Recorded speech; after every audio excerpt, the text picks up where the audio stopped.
балансер, BM6 батери монитор. Си направих едно малко табло с буст барове, плюс, минус. Понеже го щупих и ме занимава да принтирам много и всички е хъсъл. Това е от Tixo решава проблема. Тук мога малки консуматори да си слагам. Минусът е тук. Плюсовете са на съответните предпазители. Маха се капачето. И си редиш всичко. Когато има изгорял предпазител, ето тия лампички светват в червено.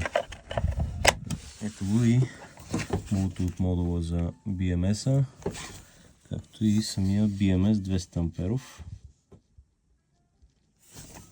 И така, дебели кабели, 10 квадрата и 16 квадрата съм ползвал, не са много дълги, но предвид токовете, които се ограничат до 30-40 ампера, като само като се ползва 220 волта, е топ.